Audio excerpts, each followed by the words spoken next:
One of the most important principles of modern software engineering is the idea of information hiding, which we saw in earlier lectures, and which implies in particular that the designer of every module can and should decide what elements of the module are available to the rest of the software and what elements are private or secret, meaning that they are used only internally.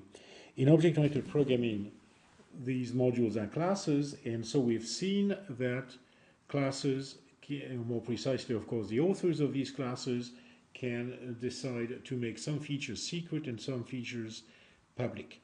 Now, there's more to information hiding than this general property, and we're going to go into the details of the picture by discovering in particular that classes can have features exported selectively, meaning only to some of their fellow classes in a system. We can ask the basic question as follows. Assume we have a class A which has an attribute X. An attribute is a feature which is implemented in storage, so this means that every instance of A, every object of type A, has a field corresponding to X. And the basic question, if we have a client C which knows about A, for example, through a feature or a local variable A1 of type A, the basic question is, what can C do with the X field of an object associated with A1? So what does A1X do for C? Are we permitted at all to access A1X, A1.X from C? Can we modify it? And that's going to be the question that we discuss. So you can see here in the two pictures on the right that the top picture is the static picture, meaning it describes the relationships between classes in the program, and the second picture is the dynamic picture, that is to say at some point during execution we have an object of type A, the second object on the right, we have an object of type C, the object on the left, and the object of type C has a reference A1 to the second object, and the basic question is it permitted for C to do anything it likes to the X field of A? And of course the answer is no, otherwise we wouldn't have information hiding. We want to protect the various pieces of the software both statically and dynamically against undue interference from the others, and we're going to see in exactly what way the author of class A can decide to make X available or not to its clients. Now, the basic rule is very simple. The basic situation is one in which the author of class A is going to export the attribute X, and that makes it available in read mode. So you know how this is written in IFO code. We are just going to say in class A that we have a feature X by just declaring it as X of a certain type T without further qualification. We actually make X public, we make it exported to all clients including C, but this is making it public as a query, meaning as something that the client, C for example, can use in the sense of accessing it. So it does not allow an assignment such as A1.X receives V, which would change X. That would be very bad because it means that a client can mess up with the internal fields of a supplier object in any way it likes, and in so doing, for example, it might destroy the consistency of the object. The fields that are there are not just elements of data, they have some meaning. For example, if you have a bank account class, the deposit fields, the withdrawal fields, and the balance field should somehow be consistent. The sum of the deposits minus the sum of the withdrawals should be equal to the current balance, and that's the reason we have classes. That's the reason we control access to objects through features that are guaranteed to maintain these consistency properties. So if we allowed something like A1.X receives V, meaning directly messing up a field of a supplier object, we would break all this. So this is indeed not permitted, and the language rule is very simple. A1.x is an expression, and you cannot assign to an expression. You cannot write something like here a plus b receives v. That makes no sense because a plus b is a computation, so you cannot assign to the result of a computation. And in the same way, a1.x receives v is not permitted. What you can have, for example, of course, is an assignment of a1.x to some variable v. So that works because a1.x is an expression, v is a variable, and we assign the result of an expression to a variable. And in that particular case, the expression is the result of looking up the field x of the object associated with a1. So that is how we make a field of an object, and more generally at the class level, an attribute of a class available to clients. We make it available in read mode. What if we want also to enable clients to change this field? Well, in that case, there's no other way than to write a procedure, which, as you may remember, we also call a command. And that is necessary because it's part of the functionality of the class in that case, that it allows its clients to change the values of certain attributes. So let's assume that we have some class which describes a temperature controller, say a heater or an air conditioner or some heating / air conditioning unit. So there is a temperature attribute which gives the current temperature, and we'll probably make it exported, we'll make it public so that clients can say something like H which is a heater dot temperature in order to access the current temperature. So that makes it possible for clients to access the temperature associated with the heater, but it doesn't enable the clients to change that temperature. If we want to allow that as well, we are going to write in the class heater a procedure set temperature, which takes a certain real value u. So let's assume, for example, that we're setting temperatures using degrees Celsius. So u is going to be the value that we want to set the heater to in degrees centigrade or Celsius. That's what the command says. And the result is going to be that the temperature field of the object is now going to be set to u, and we also have a post condition, which is of course straightforward in this case, but very important if only for documentation, that tells us that as a result of calling set temperature, the new temperature is going to be equal to whatever we passed as argument u.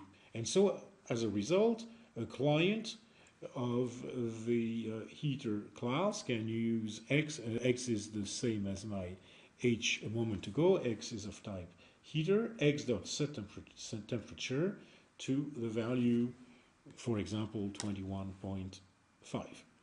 And so this is the way things work. You can export an attribute, but that exports it read-only, and you can also export, of course, a procedure, which makes it possible for clients to call the procedure, and that procedure can be a procedure like set temperature, whose main purpose, or perhaps whose only purpose in some cases, is to set the value of a certain attribute to the argument. In such a case, the procedure is known as a setter procedure or as a setter command. This is a quite common term. Now, I said that the purpose of the command, of the procedure in this case, is to set the temperature, and I said it could be its only purpose or it could be its main purpose. And in fact, although setter procedure is a convenient term to describe that kind of procedure, it's not a formally defined term in the sense that there's nothing that forces a setter procedure to do nothing else than setting. It could, for example, set the temperature to u as before, but it could also log somewhere, if there's a log, a record, a database somewhere, which keeps track of the variations of temperature, then it could record in that database that on July 27 at 5:25 p.m. the temperature was set to 21 degrees 0.5. And so this is the kind of thing that quite naturally setters will do. And in general, the setter can do anything it likes on top of setting. It could also have a precondition. Typically in this case, for example, well, physics tells us that we cannot have temperatures less than minus 273 on the Celsius scale, and also we might have engineering limitations which make it impossible to have temperatures higher than 2000 degrees. Actually, 2000 degrees is already a lot and perhaps not very realistic, but that's the example. That's the example. So you see what we can do with the setter, and this is a benefit of information hiding. We do not let clients change values of objects, choose the internal and change the internal values of object fields as they please. This would open the way to a real mess in software development because we would have no control over what clients do. For example, we may have the rule that whenever a client changes the temperature, then the change should also, as here, be recorded in the database. It's the kind of thing that is extremely difficult to enforce by just telling people to behave. Well, you can always try that, to tell programmers to follow this rule or that rule, but it's much less efficient than to enforce that rule automatically. And here, with this technique, what we're doing through information hiding is that we're building our little machine, our little heater machine, of course an abstract version of it, and we are defining precisely the operations that we choose to be available to clients with the interface that we choose to be the appropriate one for clients. And then we control exactly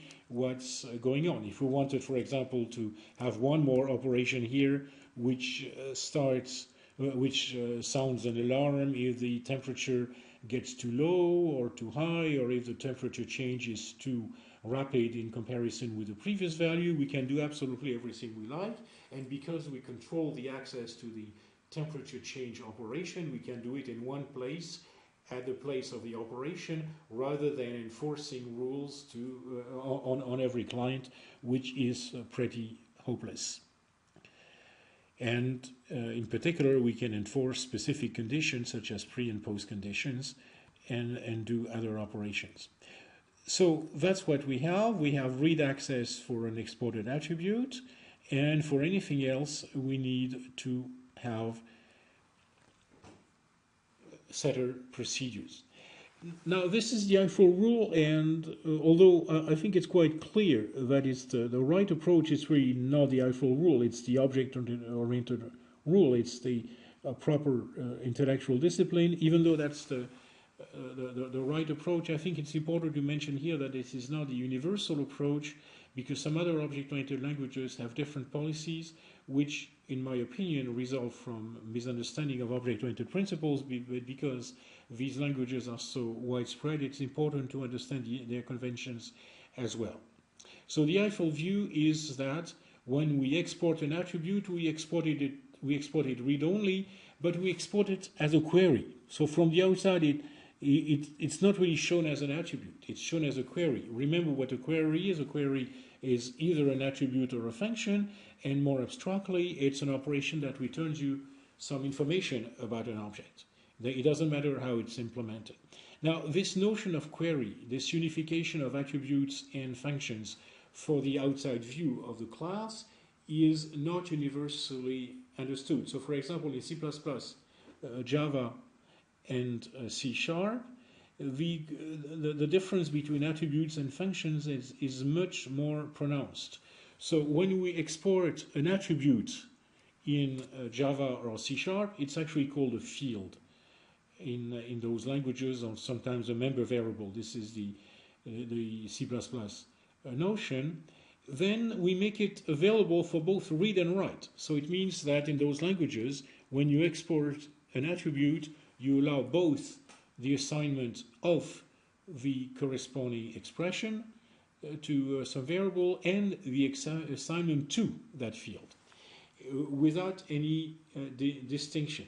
And so this is a bad idea, right? This is something on which almost everyone agrees. I probably should say everyone who has studied about the issue agrees. It's a bad idea to export an attribute and let clients do whatever they like to the fields of the objects. On that point, there is no controversy. I think the difference comes from the language convention. But because everyone agrees that usually it's a bad idea to export a field, usually what people tell you in discussions of C++, Java, or C# is that you should never export an attribute. You should never export a field, to use the terminology of these languages, because it's bad. And so they force you to write the equivalent on the function side of what I've called a setter on the command or on the procedure side. That is to say, they force you to write a so-called getter function which shadows the field and is the only one available outside. So the recommended practice in those languages, of course, it's not required by the language. In the language you can export an attribute, but the required practice recommended by, the recommend, not required, but recommended practice that you find recommended in just about any decent textbook is never to export fields, but instead to make the fields completely secret with names like private X or something like that.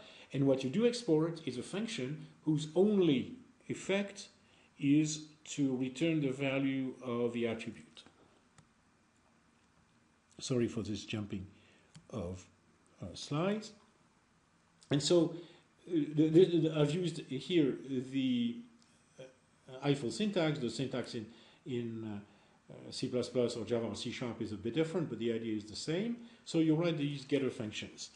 In Eiffel, we need no getter functions. We just export the attribute, and there's nothing wrong with that from a methodological viewpoint, because we don't export it as an attribute. We export it as a query, meaning you are permitted to read X directly. There's no need for private X. We just export X, and exporting it means, yes, you can access the temperature. But of course, it says nothing about modifying the temperature. In order to modify the temperature, you need to use a procedure, and of course, this assumes that the author of the class, in our example, the class heater, has written and exported, that is to say, made available to clients, such a setter procedure. Now, in fact, there is a way to have your cake and eat it, so to speak, in Eiffel. That is to say, there is indeed, in spite of everything I've said, it is possible, in fact, to enable clients to write something like x.temperature receives 21.5. So what? Am I contradicting myself? Are we completely violating information hiding and providing direct ways to change fields of objects, to mess up fields, as I said earlier? No, there's absolutely no change. Conceptually, the discussion that precedes remains completely applicable, and information hiding is fully enforced. However, as a syntactical facility to make it possible to write things in a more traditional way, you can actually, when you declare in the class heater, when you declare the attribute temperature, you can, as here, add this qualification, assign set temperature. Assign is a keyword. What's set temperature? Well, it's this procedure that we saw a moment ago.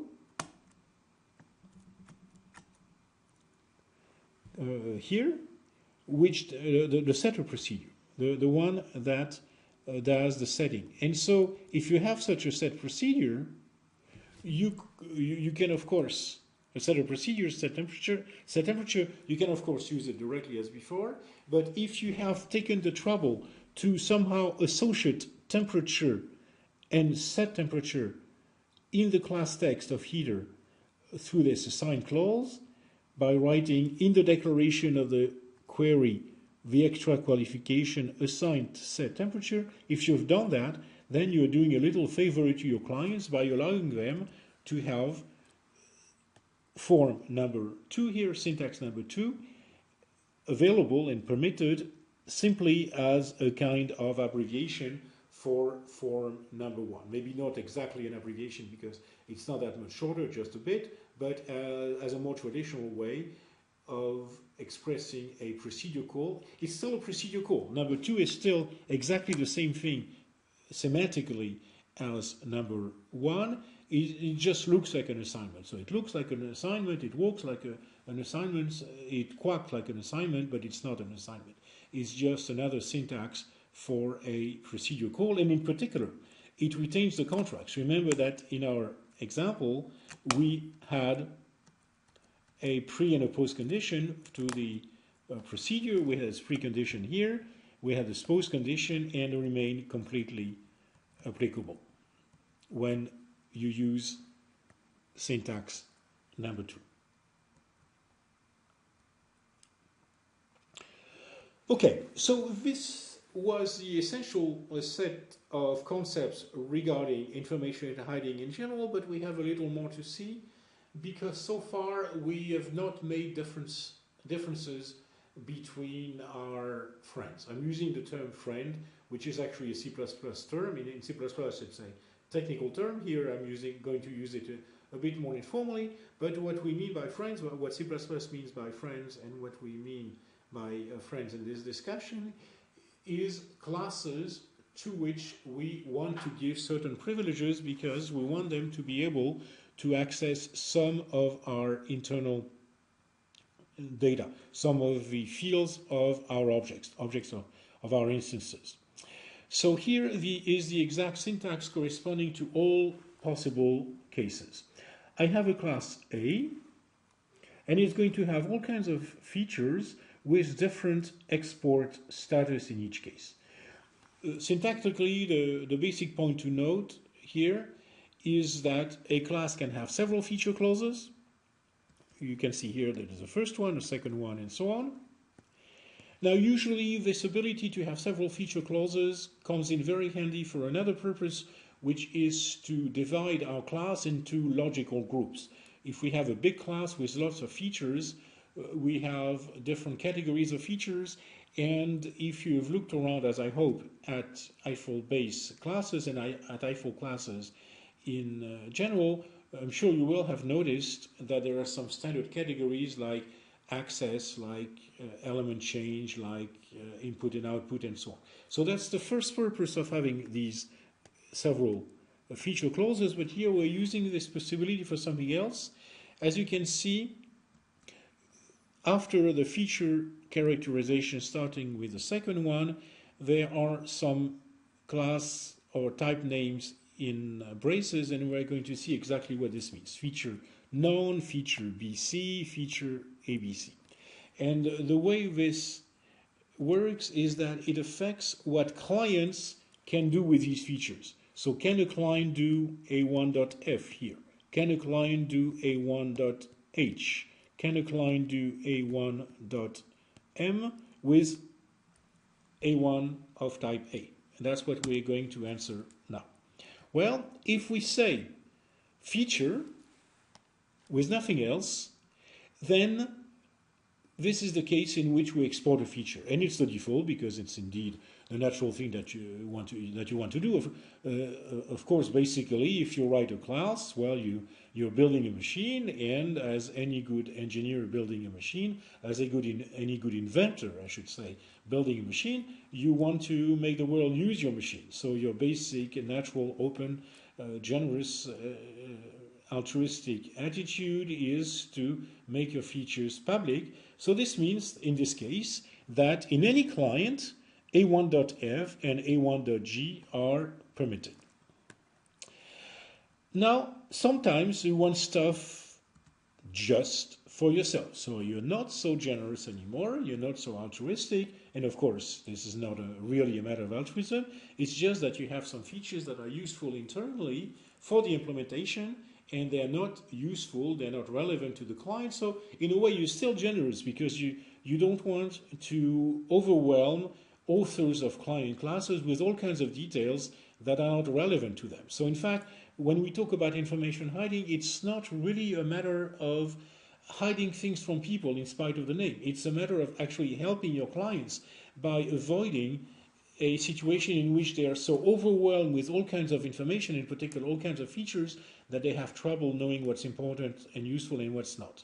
So that's really what information hiding is about. It's not secrecy. It's to keep things simple so that users of the machines, in our case client programmers of your classes, can really use them to best effect. So at the other extreme of the first, and in the first case, we had a full export. At the other extreme, we have full secrecy.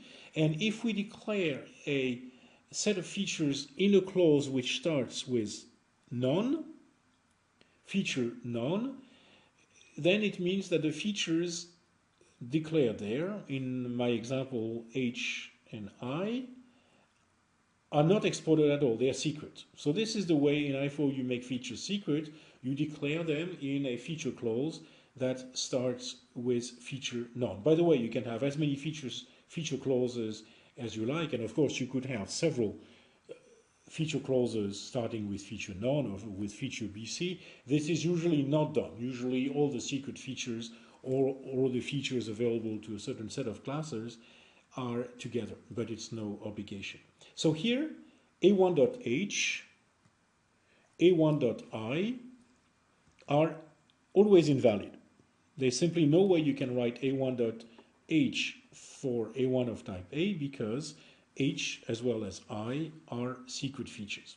Now there's something a bit strange here, which you will have noticed if you're reading the slide. You know, this declaration of A1 of type A, it could be in the text of class A. After all, nothing prevents a class from being its own client. You know, we can have, say in a class person, an attribute mother of type, well, what is the type of mother? It's also a person. So there's nothing strange in having cycles in the client relation and in having a class that is its own client. What is a bit more strange is that this rule here of A1.H always being invalid applies to all cases for simplicity and generality. So even if A1.H appears in the text of A, it's still going to be rejected by this nasty, heartless compiler.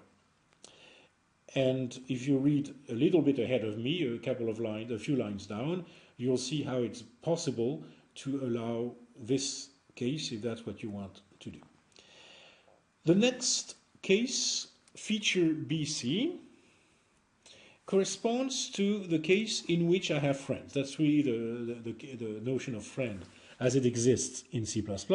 So here class A says, I want to export features J, K, and L to my friends B and C, to the classes B and C, meaning that the notation A1.J and similarly the notation A1.K and A1.L are going to be valid only if it appears in the text of class B or in the text of class C.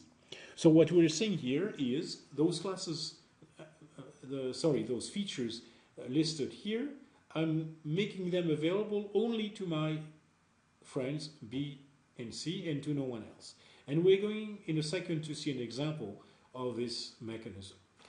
Technically, it's important to note that when we export to a class, to a friend, and this is of course what is known as selective exports, when we export selectively to a class like B, we also export it to its descendants in the sense of inheritance. So whenever you export to B, you also export to all the classes that inherit from B directly or indirectly, in the sense of the discussion of the lecture of inheritance. In this case, A1.J for A1 of type A is still not available, not permitted in A itself, because you can see that even if A is its own client through A1, it has not exported the feature to itself. So if you want a feature, in this case is going to be M or N, to be exported selectively to B and to C, but also to be usable as a client call, in a client call in A, well, the trick, as I'm sure you have seen by now, is to export the features to B, to C, but also to myself, but also to A itself. You might ask, by the way, what is the use of a feature like H or I or like J, which is not exported to the class itself? Well, remember that you can still use H, for example, in the class without qualification, by just using H, meaning the H of the current object.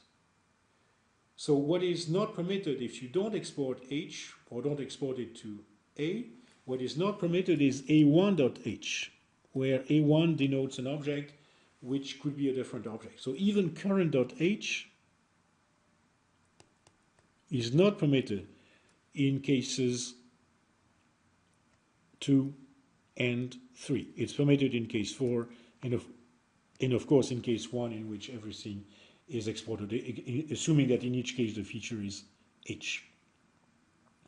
So current.H really means the same thing as H, almost the same thing. In fact, there's a little difference which I'll let you find out by yourselves, but fundamentally H and current.H mean the same thing. But in the second case, current.H, we are using H as a client of the current object.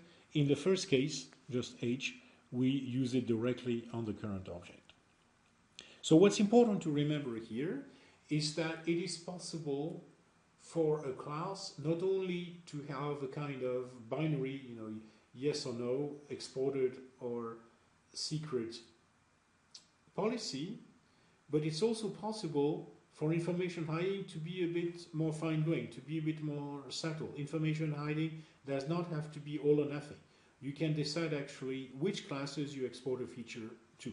And here's an example of how it's going to work. I'm skipping a slide and coming back to it in a second.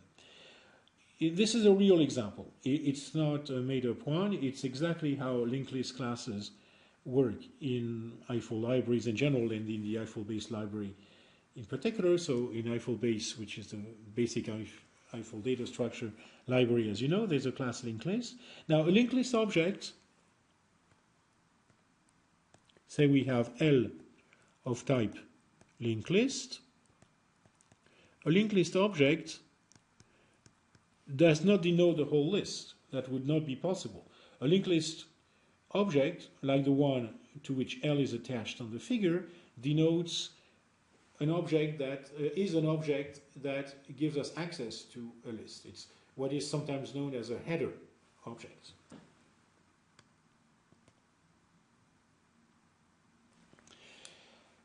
And so what does a header object contain? Well, this varies with the implementations, but typically you are going to have what you see here. You are going to have a count, which is the number of elements of the list, and then you are going to have a pointer, a reference to the first element, and then since you remember that we have cursors in our list, you might have another reference active, which is a reference to the current element, meaning the element at the cursor position. So this is the overall structure. What about the objects themselves, the list elements themselves? Well, the list elements themselves are very simple objects. Each one is just a little linked list cell, which contains just two fields, a list value. Here we have a list of station names on some line of the Zurich tram network. So the names are things like Haldeneck and Central and so on, all names of stations in a Zurich line, in a Zurich tram line. And then the second field is a reference to the next element of the list in order. So the two fields corresponding to attributes of the class are called item or right, more precisely. It's the attributes of the class that are called item and right. And the objects at the bottom are not instances of class linked list. It's here that we have an object of type linked list, an instance of class linked list. But the objects at the bottom are very simple objects which are instances of a simple class called linkable. Linkable means an object that can be linked to another. Now, one thing that we don't want to do is to let client code, that is to say code that is using lists, mess up directly with linkables. For example, by changing such links, it could result in cyclic structures. That would be very bad.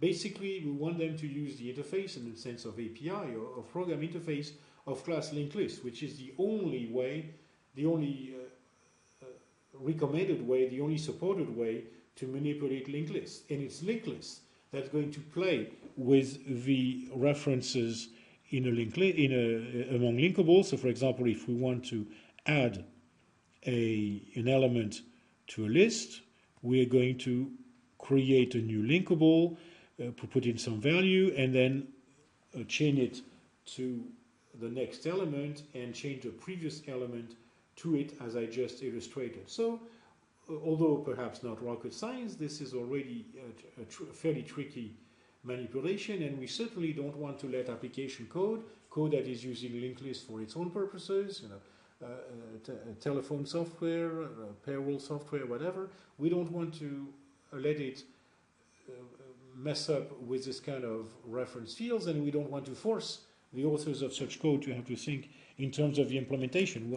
All that they should really see is this API which says I have a list, you can add an element to a list, you can remove an element from a list, you can find out how many elements are on the list and so on, and all the details are kept internally, and also this makes it possible to change the implementation without affecting clients. So the features of linkable as a result should only be available to linked list. And you see here how it's done. We have this these two features, write and put write, as well as index and replace index, which are available only to linked list. This is an example of selective export. Let me come back to for a second to the slide that I skipped. Actually, I'll just mention it and I'll let you read it by yourselves. The observation was that the rules of export apply to qualified calls and not to unqualified call. An unqualified call, like here for example, is a call to H on the current object.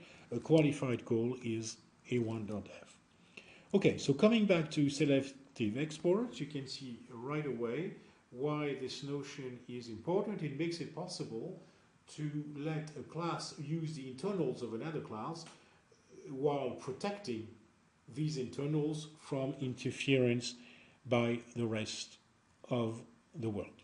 This is actually a more complete version of class linkable, which shows the same thing as before but with more detail, and I strongly encourage you to read this code here on the slide, or better yet, to go to Eiffel Studio, bring up Eiffel Base, bring up class linked list and class linkable, and see exactly how they work together. So that concludes our review of the notion of selective exports, and we have actually seen quite a few things. This is all about information hiding, about this absolutely essential principle of modern software engineering, which tells us that we build machines and that it is our responsibility as well as our privilege as machine inventors and machine builders to define what we give to the rest of the world and what we keep for ourselves. Classes define the export status of their features. Some of these features are queries, others are commands. Queries and commands can be exported or not. In each case, in each individual case of a query or a command, we have the choice of what we do.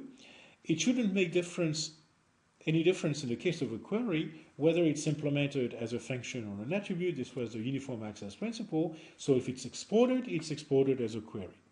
Commands, including setters, can be exported too.